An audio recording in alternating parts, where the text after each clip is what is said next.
문제 이제 원의 방정식으로 넘어왔습니다. 13번 문제 한번 풀어보도록 하겠습니다. 보세요.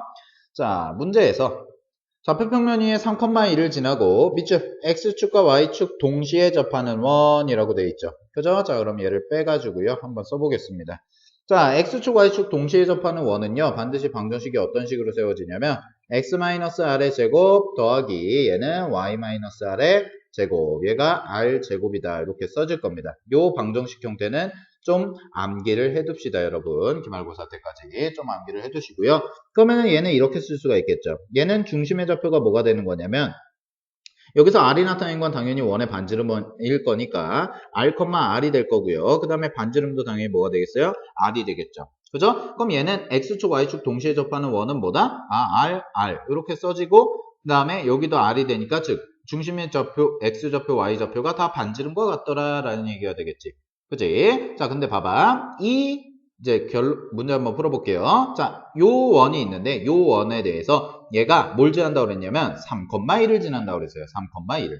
그지? 그게 몇 개 존재한다? 2개 존재한다. 그죠? 그럼 쌤이 한번 3을 넣어봤더니 자, 3-r의 제곱이 되는 거고요. 더하기 얘는 2-r의 제곱 이렇게 써질 겁니다. 그 다음에 r제곱 이렇게 써지겠죠. 그죠? 그러면은 얘 같은 경우에 한번 해석을 해보시게 되면 얘는 지금 계산을 해보면 R에 관한 2차 방정식이 나올 거예요. 이 친구 같은 경우에는. R에 관한 2차 방정식이 나올 텐데 이 2차 방정식이 대해서 원이 두 개가 존재한다는 얘기는 그 원이 두 개가 존재한다는 것은 얘는 뭐가 되겠어요? 반지름이 두 근을 가지겠죠. 그죠? 자, 두 근을 가질 겁니다. 얘 같은 경우에는. 됐니? 자, 그럼 얘를 풀어보시게 되면 문제를 한번 풀어보겠습니다. 자, 풀어보시면 전개를 해보시면 되겠죠. 그죠? 전개를 하시면 r제곱 마이너스 6r 그 다음에 더하기 9 그 다음에 더하기 r제곱 마이너스 4r이 되고요. 그 다음에 플러스 4 얘가 r제곱이다 이렇게 써지겠지. 그지? 그럼 r제곱 지워지겠네요. 그럼 정리해보면 식이 어떻게 나오냐면 r제곱 마이너스 10r이죠. 10r 네, 발음에 유의하시고요. 10r이 되고요. 그 다음에 여기가 뭐가 되냐면 더하기 13은 0이다 라고 해서 이렇게 나오겠죠. 그죠? 자, 그러면은 요거를 이제 근을 구하려고 하시면은 문제가 피곤해집니다. 얘는 근을 구하는 문제가 아니에요. 뭘 구할 거냐면 우리가 두 원의 중심 사이의 거리를 구할 겁니다. 두 원의 중심 사이. 됐니? 그러면은 여기서 우리가 문제를 좀 풀기 위해서 두 근을 편의상 알파, 베타라고 한번 놔봅시다. 알파, 베타. 그지? 근데 이 알파, 베타가 뭘 나타내는지를 꼭 염두에 두셔야죠. 이 알파, 베타는 뭘 나타내요? 반지름을 나타내는 거죠. 반지름을. 그죠? 그럼 이 알파, 베타가 반지름을 나타내는 거기 때문에 중심의 좌표는 알파, 알파 두 개가 생길 거고요. 얘는 베타, 베타 이렇게 생길 거네. 됐어? 자, 그러면 잘 봐.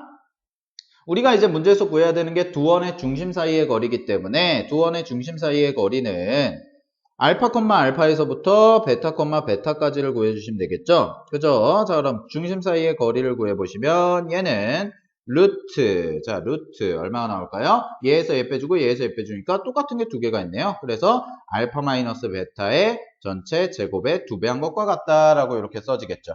그죠? 자, 그러면 우리가 이제 알파 마이너스 베타의 전체 제곱한 거를 구하면 되는데 자, 여기서 봐봐. 알파, 베타가 지금 이 2차 방정식의 두 근이라고 했지. 그지? 그럼 이 2차 방정식의 두 근이니까 알파 플러스 베타가 얼마가 되냐면 10이 되는 거고요. 그 다음에 알파, 베타가 13이다 라고 이렇게 써지겠죠. 근각에서의 관계를 이용하시면.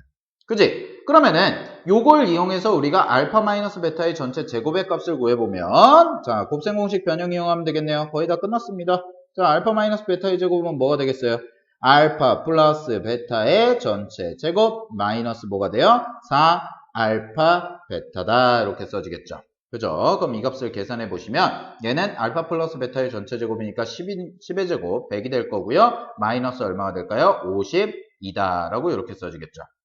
13 곱하기 4가 되니까요. 그래서 얘는 48이 나올 겁니다. 누가? 알파 마이너스 베타의 전체 제곱이. 그지? 그럼 여기 나오는 식이 뭐가 되겠어요? 루트 96이 나오겠죠. 그죠? 그럼 루트 96이니까 얘를 계산해 보시게 되면 얘는 4루트 6이다 라고 해서 써지게 될 겁니다. 오케이. 자, 그래서 우리가 원의 중심의 거리를 구해봤고요. 자, 이 문제 같은 경우에는 여러분들 자, 여기서부터 여기까지가 굉장히 중요한 내용이 되겠죠. 여기서부터 여기까지가 중요한 내용입니다. 중요한 내용이고요. 특히 이제 X축, Y축 동시에 접하는 원 같은 경우에는 식이 이렇게 써진다는 거. 자, 다시 한번 정리해보면 X축, Y축에 대해서 식이 이렇게 써진다는 거. 그 다음에 요거를 우리가 지난 점을 대입해서 R에 관한 2차 방정식으로 풀 수가 있고 이 R에 관한 2차 방정식을 뭐라고 볼 수 있다? 두 근으로 볼 수가 있더라. 그지? 근데 중요한 거는 두 근은 뭘 나타낸다? 바로 반지름을 나타낸다라는 거죠. 그죠? 그래서 이걸 이용해서 푸는 문제였습니다. 오케이. 자, 그러면은 다음 문제로 넘어가 보도록 하겠습니다.